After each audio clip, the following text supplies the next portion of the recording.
My husband passed 6 months ago, and my son and his wife saw it as an opportunity. They pressured me to sell Arthur's cherished car, his pride and joy, while I was still drowning in grief. They even brought an appraisal. I agreed, but deep down I knew this wasn't right. You won't believe what happened next. Like, share, and tell me where you're listening from. My world shattered 6 months ago, the day Arthur left me. 32 years we were together, inseparable, two halves of a whole. Now at 58, I felt like a jigsaw puzzle with the most crucial piece missing, scattered and lost in the vast echoing silence of our home. Every corner held a memory, every object a ghost of his presence. His scent still lingered faintly on his side of the bed, a cruel reminder of what was no more. Grief, I discovered, wasn't just sadness. It was a physical weight, a constant ache that made even the simplest tasks feel monumental. I ate little, slept less, and the vibrant woman Arthur had loved slowly faded into a shadow.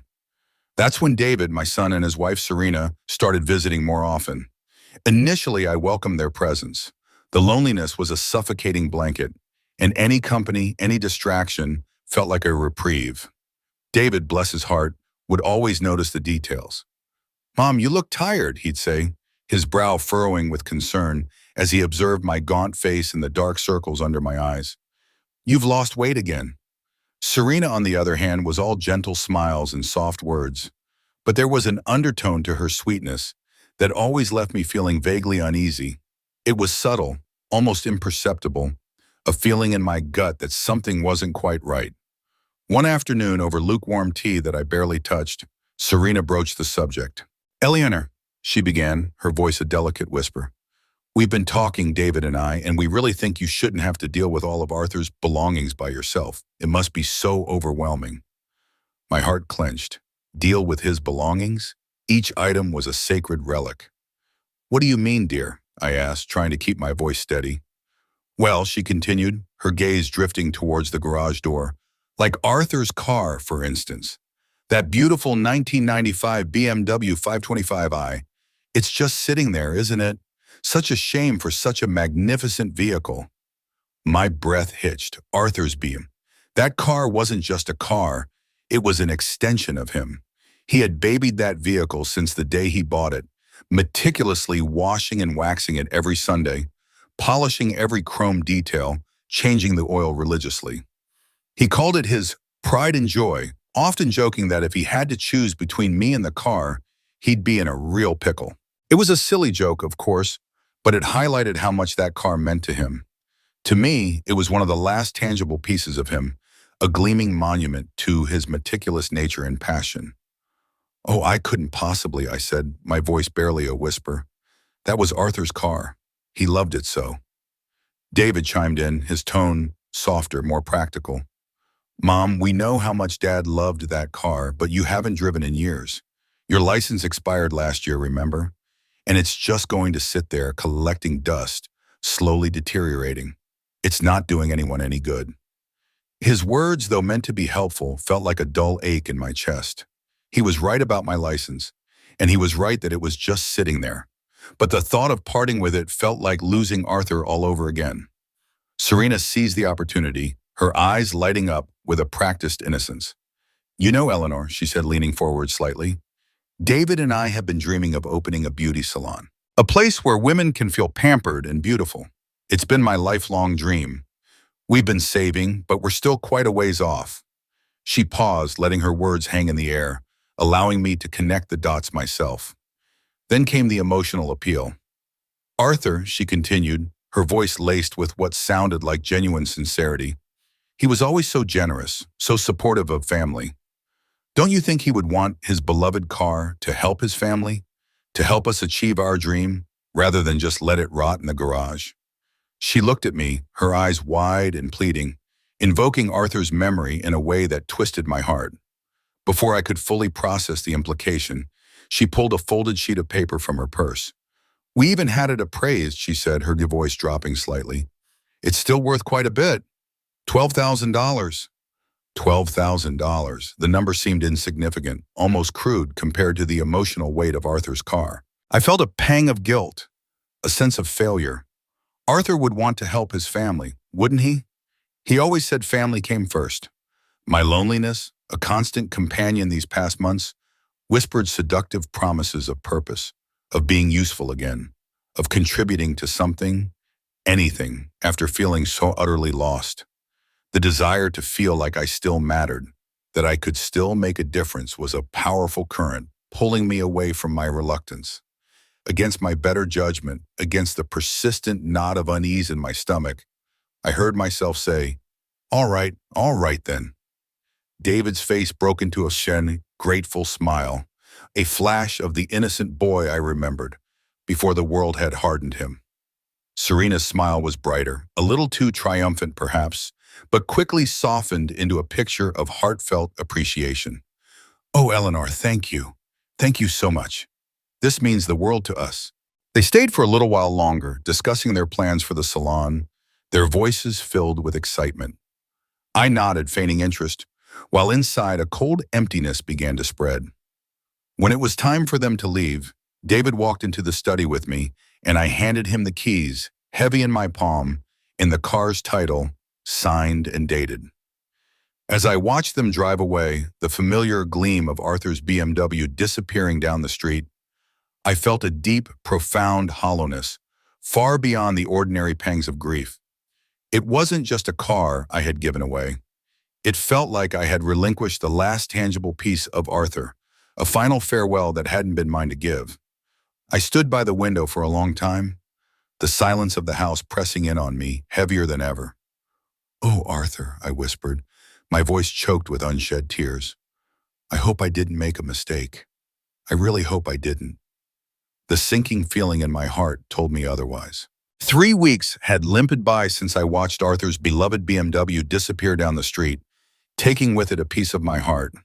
The emptiness in the garage mirrored the growing void inside me. My grief, rather than subsiding, had intensified, now compounded by a gnawing unease I couldn't quite articulate.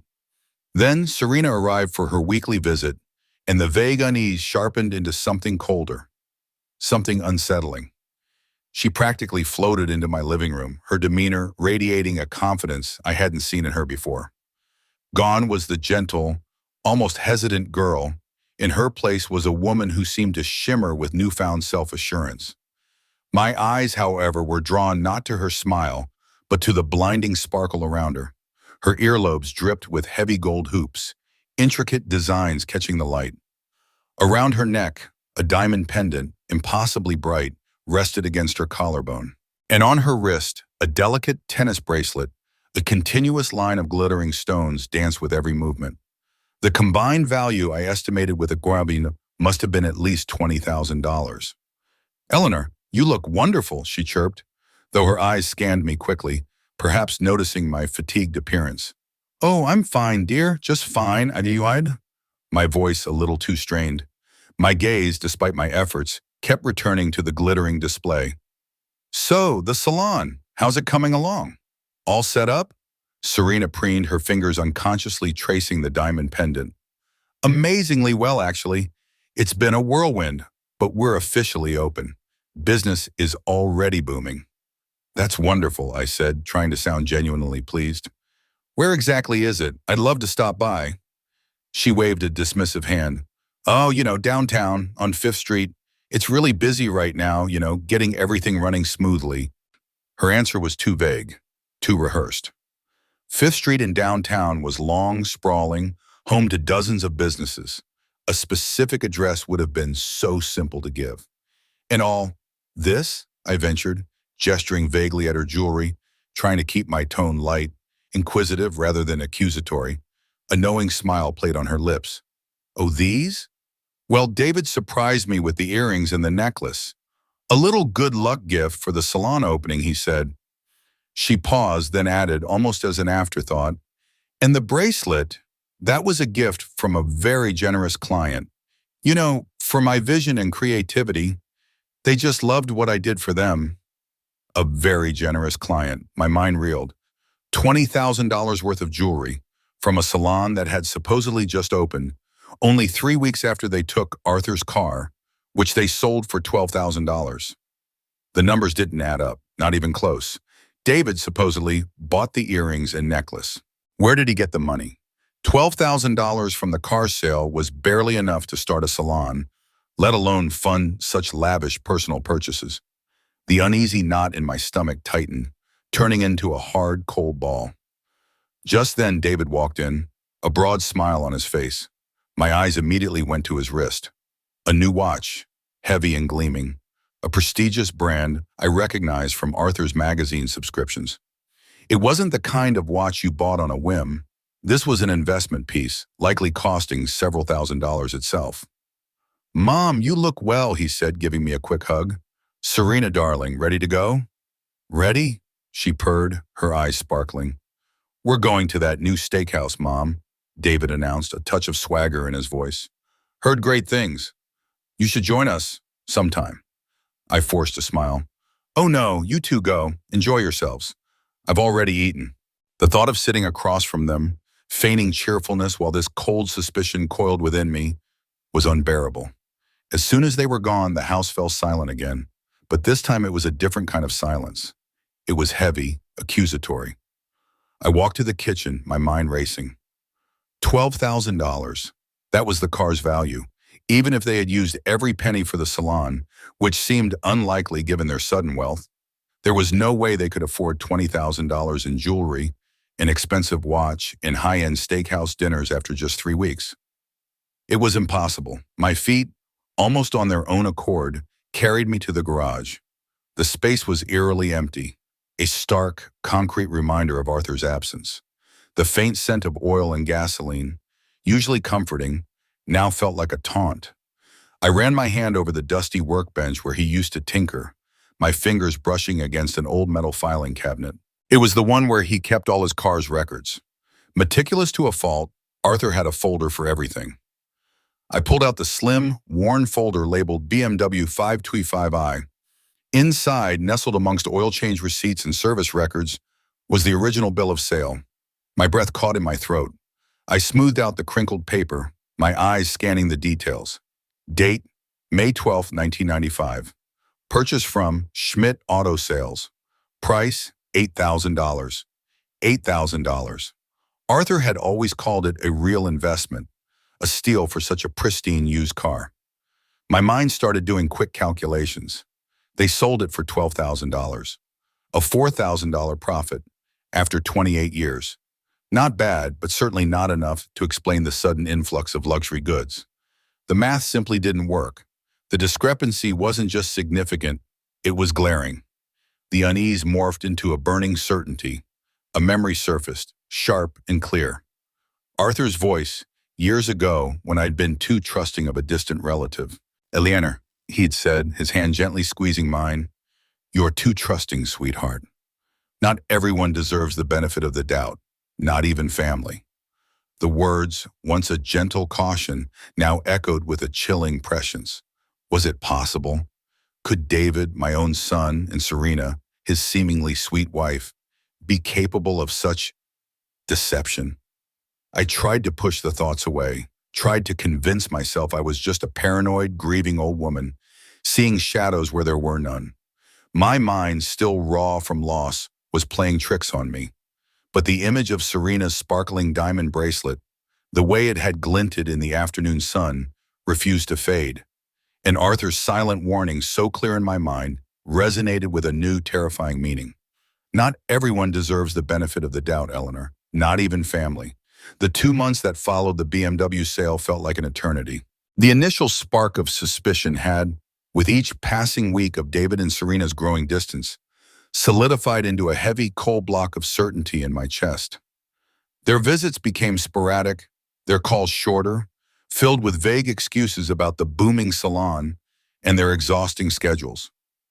I felt utterly abandoned, my loneliness now a gaping wound, made worse by the gnawing guilt of having parted with Arthur's car under such questionable circumstances.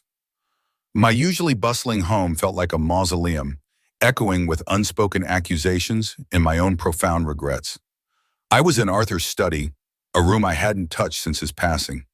It was a sacred space, filled with his books, his pipe tobacco scent, and the faint rustle of his papers. Today, however, I had gathered the courage to begin the painful process of sorting through his clothes.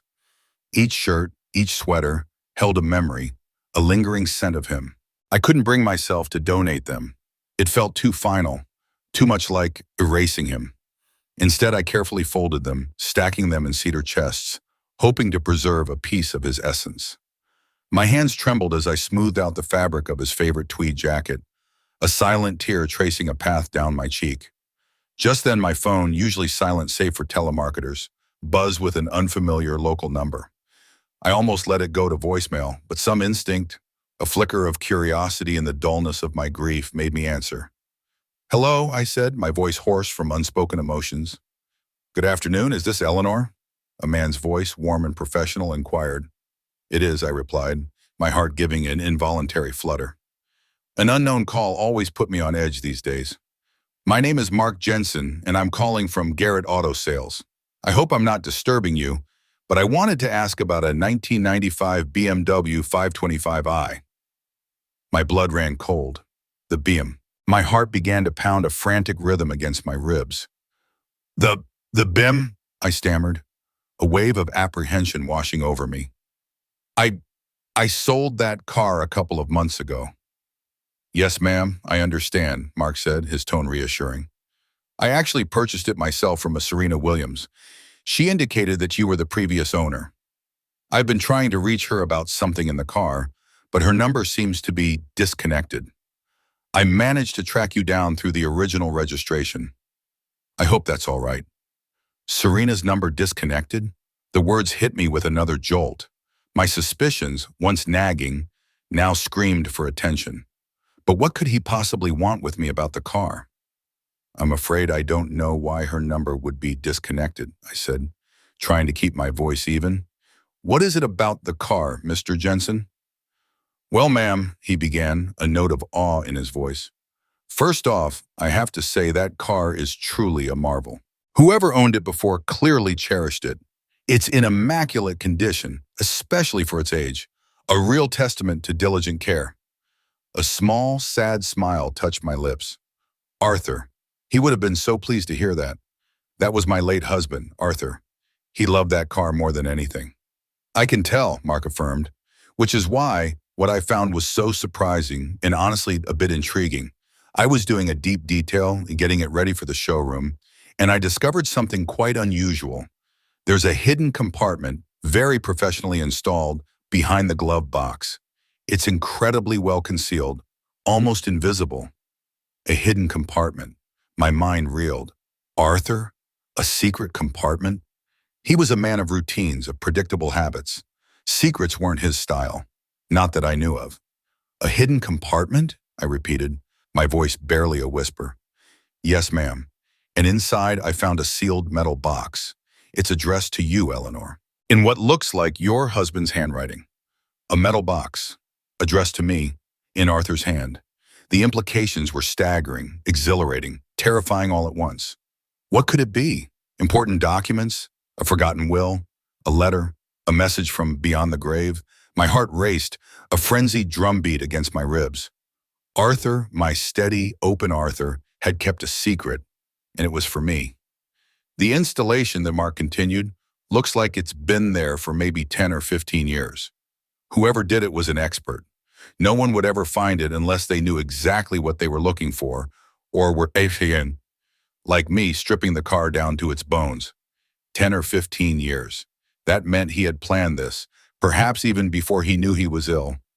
A profound sense of wonder, tinged with a fresh wave of grief, washed over me. I can't drive anymore, Mr. Jensen," I confessed, my voice trembling with emotion. "My license expired." "No need, ma'am," he said kindly, sensing the urgency in my voice. "This feels important. I can bring it to you. Just give me your address." I quickly rattled off my address, my mind a blur of possibilities. "Thank you, Mr. Jensen. Thank you so much." I hung up the phone, my hand still gripping the receiver as if it were a lifeline. A hidden compartment, a sealed metal box, addressed to me. Arthur had a secret, a profound, personal secret, and it was now finally coming to light. The world, which had felt so dull and monochrome since his passing, suddenly pulsed with a vibrant, anxious energy. My husband, the man I thought I knew completely, still held surprises. The doorbell chimed, pulling me from my daze. Mark Jensen stood on my porch, a kind-faced man with empathetic eyes, holding the metal box reverently. "Eleanor," he said, his voice gentle, "I'm so sorry for your loss. And truly, your husband's car was a masterpiece, a joy to work on." "Thank you, Mr. Jensen," I managed, my voice still a little shaky. My eyes were fixed on the box in his hands. It was a sturdy, nondescript metal container, about the size of a shoebox.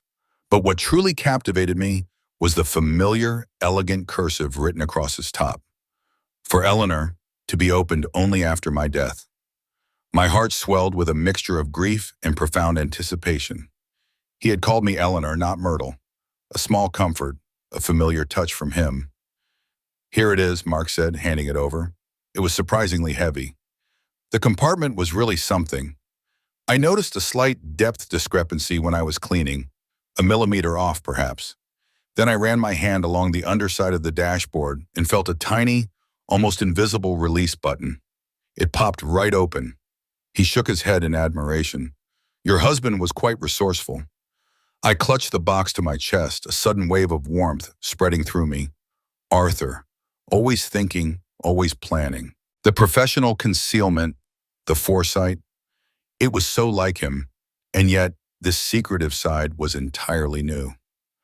"Thank you, Mark," I said, a tear escaping. "Thank you for being so honest, for bringing this to me."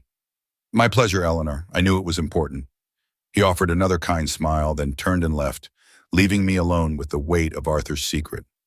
I sat down at the kitchen table, the metal box before me, cold against my fingertips. Arthur had known. He had known he wouldn't always be there. For 15 years, the compartment had sat hidden, silently holding this legacy. My mind replayed his careful script. For Eleanor, to be opened only after my death. It wasn't just a box. It was a final message, a last act of love, meticulously planned. With trembling hands, I reached for Arthur's old box cutter, a rusty tool he used for opening packages. It felt fitting. The tape sealing the box was industrial strength, applied with Arthur's characteristic thoroughness. I cut through it, the sound a sharp tear in the silence of the kitchen. Inside, nestled snugly, were several thick envelopes neatly stacked, and at the very bottom, something wrapped in black velvet. My breath hitched. I carefully pulled out the first envelope. It was thicker than the others, and across its face, in that same familiar hand, was written, "My dearest Eleanor." I tore it open, my eyes blurring as I read his words, his voice echoing in my mind as clearly as if he were sitting across from me. "My dearest Eleanor, if you are reading this, then I am no longer with you, and for that, my heart aches even now, knowing the pain you must be feeling. I love you, my darling, more than words can say. Everything I did for you. This secret has been my constant companion for 15 years, ever since David first dropped out of college. That was when I truly saw a shift in him, a certain entitlement that began to worry me. And then Serena came along, and though I tried to see the best in her, my instincts told me otherwise. I know our son, and I know his wife, better than you want to believe, Eleanor. I have watched them, quietly, discreetly. I hope with all my heart that I am wrong, and that they have proven to be the loving, supportive children we always dreamed of. But if my suspicions are correct, and they have disappointed you, please know that this box contains everything you will need to care for yourself, to live comfortably and independently, no matter what they may have tried to take from you.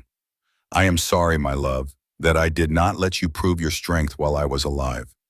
I should have trusted your resilience more, but I wanted to shield you, always. Please know you are stronger than you ever realized. Never forget that. All my love, forever, Arthur. A postscript, almost an afterthought, was scribbled at the bottom. P.S. Start with the stocks, then the safety deposit box key, then the life insurance policies you don't know about. And remember what I always said about checking the fine print. Tears streamed down my face, but they weren't just tears of sorrow. They were tears of profound love, of astonishment, and a burgeoning anger. Arthur had known. He had protected me, even from our own son. My hands, though trembling, moved with a newfound purpose. I picked up the next envelope. Inside were stock certificates, neatly organized. Apple, Microsoft, Amazon, Google. Names that Arthur had always talked about. Companies he had believed in. These weren't just a few shares. They were substantial holdings, bought steadily over years. Next were bank statements for accounts in my name, accounts I had never known existed, holding hundreds of thousands of dollars. He had been quietly, diligently building a fortress around me, brick by financial brick. At the very bottom of the box, beneath the stacks of documents, I found the black velvet wrapping. I peeled it back to reveal a small, ornate brass key. It was a key to a safety deposit box, inscribed with the words, Bank of America. Arthur had been securing our future, my future, for 15 years, hiding it in plain sight, in the car he loved, the car he knew I would eventually sell. He had anticipated every move. He had seen their greed, seen the shadows I had ignored, or perhaps simply been too weak to confront. The weight of his love, his foresight, and his quiet strength settled over me. And with it, a long-forgotten sense of power began to stir within my grieving heart. If you thought Arthur's secret compartment was shocking, wait until you hear what was hidden in his safety deposit box. The truth about David and Serena is even darker than I imagined, and what Arthur discovered will change everything. Don't miss a moment of this story. Like, share, and subscribe to follow along as I uncover everything. The next morning, the key to the Bank of America's safety deposit box felt strangely heavy in my palm. It wasn't just a piece of metal, it was a promise, a revelation waiting to unfold. My grief, though still present, was now laced with a potent cocktail of righteous indignation and a burgeoning sense of purpose. I called for a taxi, a rare extravagance for me, and gave the driver the address for the Bank of America on Elm Street, Arthur's old bank, a place he frequented for years, though I'd only ever visited the main branch. The bank itself was an imposing, old-fashioned building, solid and reassuring. Inside, the manager, a kindly woman named Mrs. Albright, greeted me. When I presented the key and explained my purpose, a look of recognition crossed her face. "Ah, Mrs. Eleanor," she said, her smile warm. "Mr. Peterson was a valued client here for many years. He opened this safety deposit box in 2008, I believe, and visited it quite regularly. The year David first dropped out of college." Arthur's words from the letter echoed in my mind. Ever since David first dropped out of college, that was when I truly saw a shift in him. My husband had been building this fortress for me for 15 years. Mrs. Albright led me to a private viewing room, discreetly closing the door behind us. The safety deposit box, when it was presented, was much larger than I had anticipated.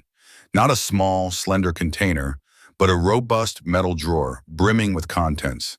It was heavier than the metal box from the car, promising more secrets, more truths. With a deep, shaky breath, I pulled it open.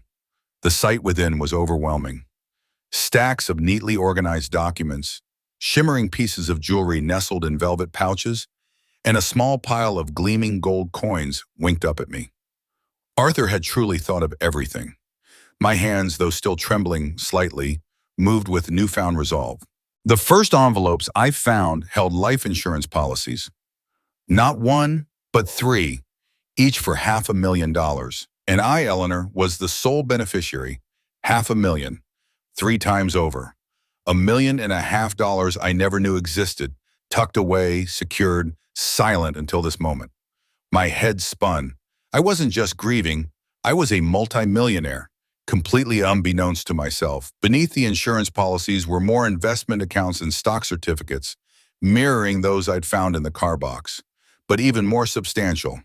Holdings in blue-chip companies, meticulously tracked, all in my name. I scanned the totals, over $800,000. Arthur hadn't just secured my comfort, he had ensured my complete financial independence. Then an envelope labeled "for emergency use only" caught my eye. Inside, I found my birth certificate, my social security card, and to my astonishment, a valid passport I had never applied for, complete with a recent photo of me Arthur must have taken without my knowledge. He had even included $20,000 in crisp $100 bills. He had planned for my complete escape, my ability to disappear if ever needed. A chill ran down my spine. How much had he known? How deeply had he mistrusted David and Serena? The final envelope, thick and ominous, was simply labeled David and Serena Evidence. My heart pounded, a frantic drum against my ribs. This was it. The truth. I tore it open. Inside, meticulously organized, were photocopies of documents that laid bare the ugly truth. David's immense debts, maxed out credit cards, a defaulted car loan, substantial back taxes owed to the IRS. And Serena's past was even more shocking. Records of 2 previous bankruptcies, both following bitter divorces where her former husbands had been financially ruined. There were even documents related to property disputes, detailing how she had systematically liquidated assets. And then, the most damning piece of all, a letter from a Detective Scott Williams, dated just 6 months before Arthur's death. It detailed a formal investigation into David's burgeoning debt, stating an estimated $87,000 owed, and Serena's alarming pattern of liquidating assets from unsuspecting husbands. The report wasn't just financial, it was personal. It explicitly mentioned recorded conversations between David and Serena. Conversations where they discussed my assets, my supposed mentally incompetent state following Arthur's death, and specifically the targeting of Arthur's beloved BMW. My mind flashed back to Serena's soft words, David's worried brow, their carefully orchestrated efforts to get me to part with the car. It was all a calculated deception. I sat there, the weight of the evidence crushing, yet simultaneously empowering. Arthur hadn't merely suspected, he had known.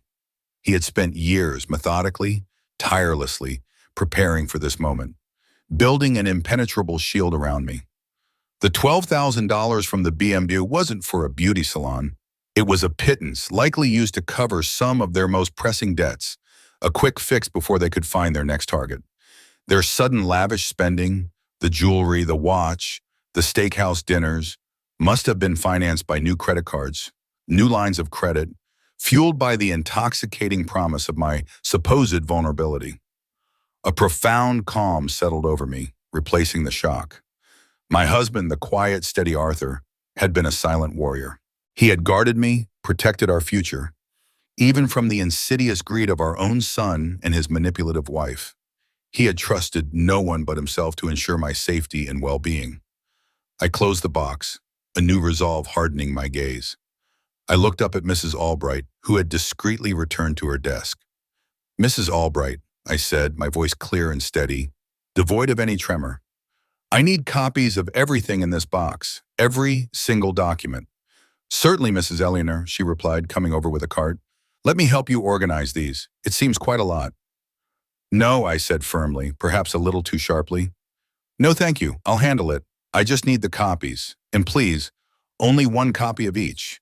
And I'll be taking $10,000 of this cash with me today in one of the life insurance policies.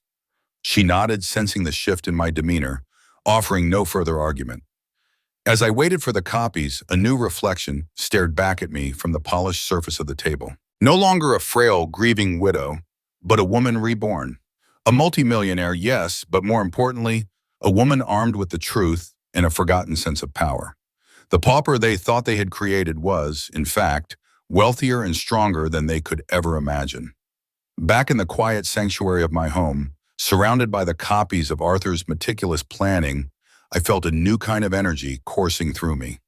The documents from the safety deposit box were a testament to his unwavering love and foresight. I spent hours poring over them, confirming every detail. His investments weren't impulsive. They were consistent, long-term strategies dating back years. The life insurance policies, those substantial $500,000 guarantees, were funded by his overtime pay from the factory, money he had quietly diverted, sacrificing his own leisure to build my financial security. He had never once mentioned it, never hinted at the extra hours he put in. Then I turned to Detective Scott Williams' investigation report. It was thorough, damning, and heartbreaking. It wasn't just about their debts. It painted a chilling picture of David and Serena's manipulative patterns. My fingers trembled as I prepared to listen to the recorded conversations, the files on a small, discreet digital recorder Arthur had apparently included. I put on Arthur's old headphones, the kind he used for listening to his jazz records, and pressed play. David's voice, my son's voice, filled my ears. He was discussing my finances with Serena, dissecting them as if I were already dead, speculating on how quickly they could liquidate my remaining assets. "The house is worth a fortune," he'd said, his voice laced with a cold greed I had never imagined him capable of. "And her savings, she's got to have something stashed away." And then Serena's voice, higher pitched, edged with a chilling, calculating laugh. "The old woman won't know what hit her. She trusts us, David. She trusts us implicitly." The words were a physical blow, the contrast between my genuine, loving interactions with them, the comfort I sought in their presence, the way I had clung to their visits in my profound grief, and their vile, callous deception was agonizing. It was heartbreaking to realize that David's love for me was so utterly overshadowed by his greed that he saw me only as a resource to be exploited. But with the heartbreak came a strange, fierce liberation. The blindfold was off. The truth, however ugly, was now mine to wield. I pulled off the headphones, my hands shaking not from fear, but from a simmering rage. I found Detective Scott Williams' number on the report and dialed it, my voice steady. "Detective Williams," I said, "this is Eleanor, Arthur's wife. I believe it's time to start fighting back." He arrived within the hour, a man in his late 40s, with a kind, serious face. He looked visibly relieved to see me, a flicker of genuine concern in his eyes. "Eleanor, I'm so glad you found Arthur's preparations," he said, settling into the armchair opposite me. "He was incredibly worried about you. He came to me nearly a year ago, convinced something like this would happen. He wanted to make sure you'd be protected, that you'd have the means to fight back if they tried anything." He then pulled out a stack of glossy photographs. My stomach clenched. They were candid shots of David and Serena. Serena dripping in the same jewelry I'd seen, exiting a high-end boutique with bags from designer stores. David driving a brand new expensive sports car, the gleaming watch prominent on his wrist. They were laughing, carefree, living a life of blatant luxury. "The beauty salon, Eleanor," Detective Williams said, his voice flat, "is a complete fiction. There's no such business registered anywhere in the state. The $12,000 from the BMW went straight to paying off a chunk of their maxed-out credit cards. The rest of their spending, the jewelry, the car, is all financed on new credit lines built on the assumption they'd soon have access to your money." My rage, which had been simmering, began to boil, but then he dropped the bombshell that turned my blood to ice. "Eleanor," he continued, his expression grim, "they've been actively spreading a narrative that you're mentally incompetent since Arthur's passing. Talking to mutual acquaintances, subtly planting seeds. They're building a case for guardianship, to have you declared unfit, so they can legally take control of all your assets." He reached into his briefcase and pulled out a document. It was a guardianship petition, prepared, but mercifully unfilled. David's name was printed as the petitioner, and mine as the proposed ward. The date on the document was just 2 weeks after Arthur's funeral. 2 weeks. They hadn't even waited for his grave to settle. They had planned to steal my freedom, my dignity, my entire life. The sheer audacity, the cold-blooded calculation of it, filled me with a consuming, white-hot fury. "We need a strategy, Eleanor," Detective Williams said, cutting through my shock. "First, ensure all your remaining assets are secured. We've already taken care of the safety deposit box, but we'll need to review everything else. Second, we need to fully document their current financial situation, which we are doing. And third, and most importantly for your case, we need to give them enough rope to hang themselves. We need to record them, explicitly asking you for more money, asking for control, confirming their intentions." My heart hammered in my chest. Confrontation. It was always my biggest fear. But the alternative, losing everything Arthur had worked so hard to protect, losing my autonomy to these predators, was unthinkable. "How?" I asked, my voice barely a whisper, but firm. "How do we get them to ask?" "They will, Eleanor. They always do," he replied, his eyes steady. "Once they burn through these new credit lines, they'll come knocking. And when they do, you'll be ready. We'll equip you with recording devices. We need current evidence, Eleanor, undeniable proof of their manipulation, and their intent to exploit you. Despite the fear that coiled in my stomach, I knew what I had to do. Arthur had armed me with the truth, with the means to fight, and I would not let him down. I would be ready. The call to David felt surreal. I took a deep breath, clutching the recording device Detective Williams had given me. "David, dear," I began, my voice carefully crafted to sound like the grieving, slightly vulnerable mother they expected. "I was thinking about you and Serena. How is the salon doing? I know starting a new business can be so expensive." There was a slight pause on the other end, a telltale sign of calculation. "Oh, Mom, it's wonderful, just booming like we said, but, we always want to improve. Stay ahead of the curve." "That's so admirable," I purred, trying to keep the bile from rising in my throat. "Well, I was thinking Arthur had some life insurance policies I'm just getting around to. Not a huge amount, but perhaps a little something could help with some upgrades for the salon. A new drying station, or something?" Another longer pause. The gears in his mind were practically audible. "Well, Mom, that's incredibly generous of you. We wouldn't want to be a burden. But if you insist, an upgrade could definitely help, to really make a splash."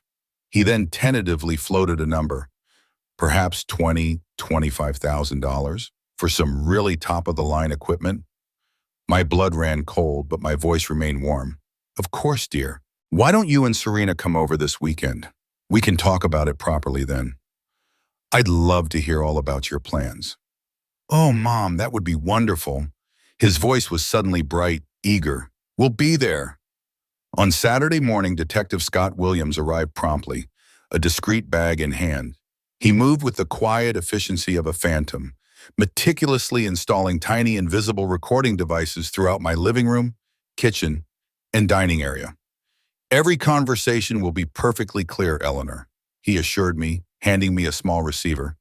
"You're doing great. Just be yourself, but remember our goal, to get them to explicitly ask for money and confirm their intentions."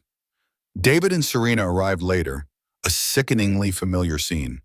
They carried a small, superficially wrapped gift, a box of stale chocolates, no doubt bought last minute.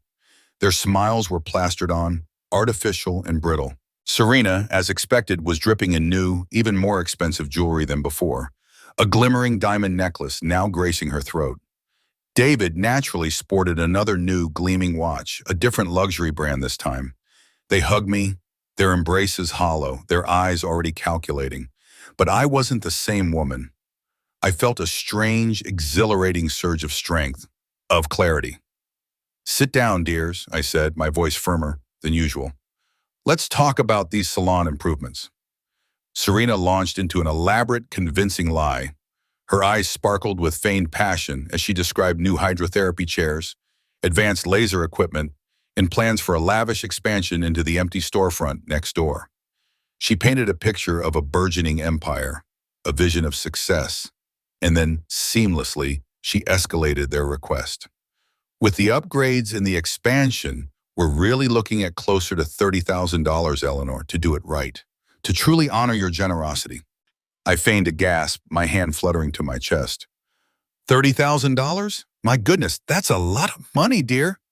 More than Arthur's car was even worth, wasn't it? The subtle jab landed, a flicker of irritation crossing Serena's face before she quickly masked it. David stepped in, the manipulator in full force. "Mom, this isn't just about a salon. This is about Serena building something permanent, a legacy. You know how important that is. This money would secure our future, give us stability."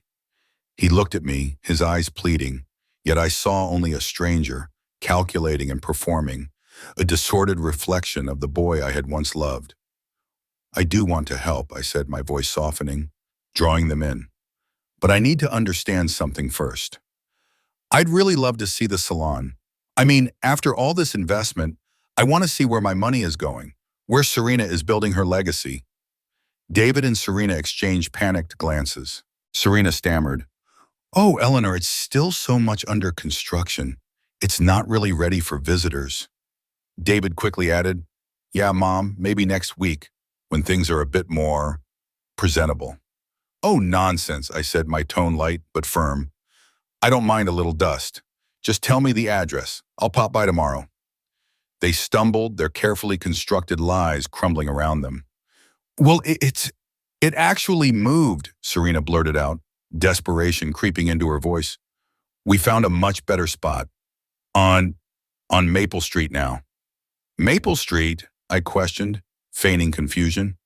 But you said 5th Street last time. David, finally exasperated, threw his hands up. Mom, why all the questions? Don't you trust us? My gaze met his, unwavering. The fear that had once shackled me was gone, replaced by a cold, hard clarity.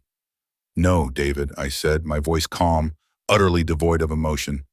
I don't trust you at all. Their faces drained of color. Their masks shattered, revealing the raw fear and venom beneath. I slowly rose from my chair, the rustle of my dress echoing in the sudden silence. I reached for the folder I had placed on the side table, the one Detective Williams had prepared. As I pulled it out, the private investigator's report, the damning photographs of their lavish spending, and the bank statements detailing their crippling debts spilled onto the coffee table. Arthur spent the last year of his life protecting me from you two, I said, my voice steady, though a tremor of pure, righteous anger vibrated beneath it. He knew about your debts, David. He knew about your bankruptcies, Serena. He knew about your plans to take advantage of my grief. He even knew about the guardianship petition you filed just 2 weeks after his funeral. I watched their eyes widen in horror, their faces a ghastly white. Serena's sweet facade completely crumbled, replaced by a sneering, ugly contempt. We thought you'd just hand everything over voluntarily, like you did with the car, she spat, her voice laced with venom. We thought you were too pathetic and grief-stricken to fight back. The words, meant to wound, felt like a liberation. I'm not that woman anymore, I said, meeting her hateful gaze with an icy calm. My voice rose, cutting through the stunned silence. Now get out of my house, both of you, and never, ever come back. David and Serena stood frozen, their faces a canvas of shock and dawning horror. David, ever the manipulator, recovered first, his voice cracking with a desperate plea. Mom, please, we're family. We can fix this. You don't have to do this. He tried to reach for my hand, but I recoiled. My voice, though calm, was edged with the steel Arthur had always believed I possessed. Family, I stated, my gaze piercing his, doesn't plan to destroy each other. Family doesn't plot to have their own mother declared mentally incompetent. Family doesn't lie, cheat, and steal. So no, David, we are not family, not anymore. Serena, her eyes blazing with raw fury, let out a guttural sound of rage. She snatched her purse, stomped towards the door, and with one last venomous glare at me, yanked it open and stormed out, slamming it shut behind her. The house trembled slightly from the impact. David remained looking utterly defeated, a shadow of the swaggering man who had arrived. He mumbled, Mom, I'm so sorry. I truly am. It was a hollow apology, stripped bare of any genuine remorse, merely the reflex of a man caught. You are sorry you got caught, David. A coffee? I countered, my voice unwavering. You were willing to have me locked away, to steal my life, my dignity, everything your father worked his entire life to protect. There's no coming back from that. He stood there for a moment longer, a lost boy trapped in a greedy man's body, then slowly turned and walked out, his shoulders slumped in utter defeat. As the second slam of the door echoed through the house, Detective Scott Williams emerged from Arthur's workshop, where he had been monitoring the recordings. He offered me a gentle, affirming smile. You did beautifully, Mrs. Eleanor, absolutely beautifully. We got everything on tape, clear as a bell. He sat down opposite me, now with a professional yet reassuring air. Here's what happens next. First, we'll immediately file restraining orders against both of them. They won't be allowed within a mile of you or your property. We'll also notify all financial institutions to place fraud alerts on your accounts and properties, just as a precaution. Given their history and the evidence, the banks will cooperate fully. Most importantly, we'll issue a public statement with corroborating evidence from Arthur's doctor and your personal physician, confirming your sound mental state, effectively preempting any guardianship attempts. The world, which had been spinning wildly just moments before, began to settle into a new, clear focus. Over the next few weeks, the wheels of justice, or at least financial and legal protection, turned swiftly. Restraining orders were issued, ensuring my peace. My accounts were secured, my identity safeguarded. I went to the DMV, renewed my driver's license, a symbolic act of reclaiming my independence. Then, with a newfound sense of joy, I bought myself a sensible, yet stylish, new Honda, a car that felt entirely mine, not a ghost of Arthur's past, but a promise for my future. I hired a trusted financial advisor, a woman Arthur had secretly vetted years ago, whose name was in the safety deposit box. She helped me organize my considerable assets, a task that now felt empowering rather than overwhelming. For the first time in years, I started taking art classes at the local community center, something Arthur had always encouraged but I'd never made time for. I discovered a hidden talent for watercolors, the vibrant colors bleeding together on paper, mirroring the new vibrancy in my own life. I began to form genuine friendships with other women in my class, women who valued me for my laughter, my stories, and my evolving perspective, not for my assets or my perceived vulnerability. 3 months later, Detective Williams called again. "Eleanor," he said, his voice carrying a note of grim satisfaction, "David and Serena are getting divorced. Apparently, the financial stress, coupled with David's escalating debt and Serena's past, became unbearable for them once they realized they couldn't access your wealth. They're blaming each other, of course." He paused. David also tried to contest Arthur's estate, claiming Arthur was coerced into setting up secret accounts. But his lawyer dropped the case after seeing the evidence from the safety deposit box and the recordings. Not only was the case unwinnable, but David couldn't afford the legal fees anyway. A wave of something akin to pity, quickly stifled, washed over me. They had dug their own graves and now they were lying in them. A year later, my phone rang with an unfamiliar number. I recognized the area code and a name flashed on the screen. David. My heart gave a familiar pang, a faint echo of the maternal instinct that had once dominated my life. I let it go to voicemail. His voice, when I listened to the message, was subdued, almost unrecognizable. "Mom," he began, a tremor in his tone. "It's David. I know you probably don't want to hear from me, but I wanted to say, I'm really trying to get my life together. I'm in therapy. I'm trying to understand why I did what I did. I miss you, Mom. I really do."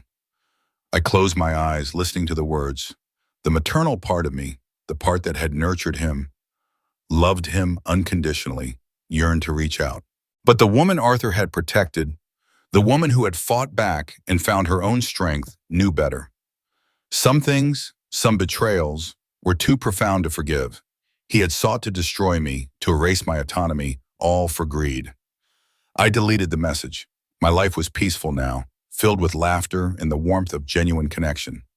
I traveled, something Arthur and I had always planned but never fully realized. I painted, I read, I learned to cook new cuisines. I was independent, vibrant, and truly free. Arthur's ultimate gift wasn't just the money, though it allowed me this beautiful freedom. His true legacy was the chance to discover my own strength, my own worth, and the realization that I was capable of so much more than I ever believed. One evening, as the sun set in a blaze of watercolor hues, I raised a silent toast to the sky.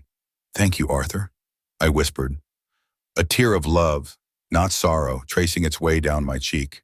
"Thank you for loving me enough to set me free."